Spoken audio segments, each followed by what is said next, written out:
afitiye byinshi mu biganza vyiwe, harimo ibyiza gusa binezereza umutima.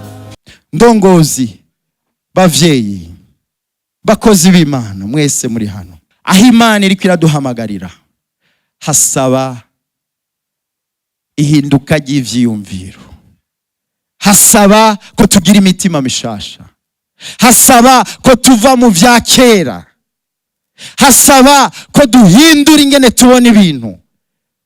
Suko vyamye hambere hose, ariko bitegezwa kwama imisi yose. Oyaye, imitima mishasha yakira izi nteguro nshasha, yakira ibi vyumviro bishasha, yakira aya maproje, izi ndinganizo nshasha, yakira uru rugendo rwo kwinjira mu gihugu c'isezerano. Ntidushobora kwakira uyu mugisha, ntidushobora kwakira uyu mutekano Imana itubikiye, uku gusayangana, ubu bwiza bw'iki gihugu Imana itubikiye, tugifise imitima yuzuye mu gwiri, tugifise ivyumviro vya kera.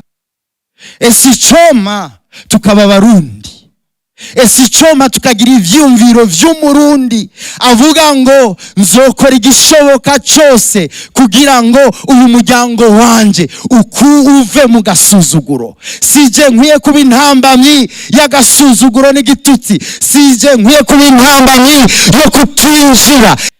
Ikibanza ushigwamo nk'indongozi hari ukuntu gisanga, urashobora gusanga koze imbere yawe yaragerageje, yarakoze ibintu neza, mbega wewe iyo uhageze niki ciyongera kuvyo uwakwitangiye imbere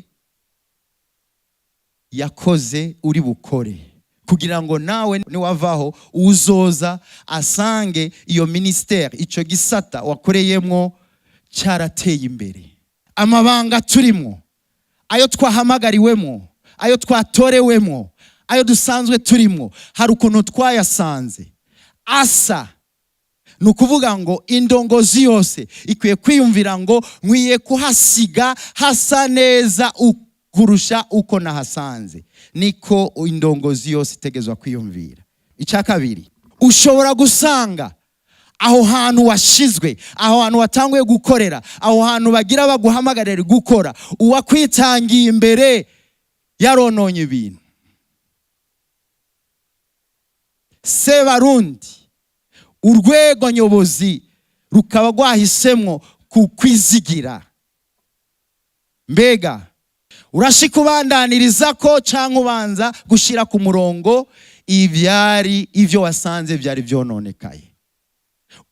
Ubukerebutsi bw'indongozi yose iyo ariyo yose nuko iyo usanze aho ugiye gukorera, igisata ugiye gukoreramo hari vyononekaye, ubanza uhirangamiza mu ijuru, ukavoma ubwenge n'ivyiyumviro, ugahamagara kwa kundi sebukwe ya Mose yahanura Mose ati shiraho imigwi, raba abahanuzi ubazeze ibi, kugira ngo ubanze ushire, ufate urugendo rwo gushira ibintu ku murongo, hanyuma utangure wicare, utangure ukore neza ibishimwa kandi ukorera hamota neza.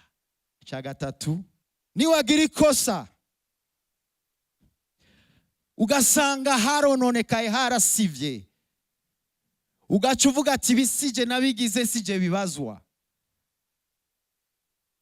uraburi sindabibazwa, uraburi igihemu, uraburi umuntu yataye umurongo, kandi aho bukera uraza kubazwa icyo wakoreye igisata wahawe kurongo.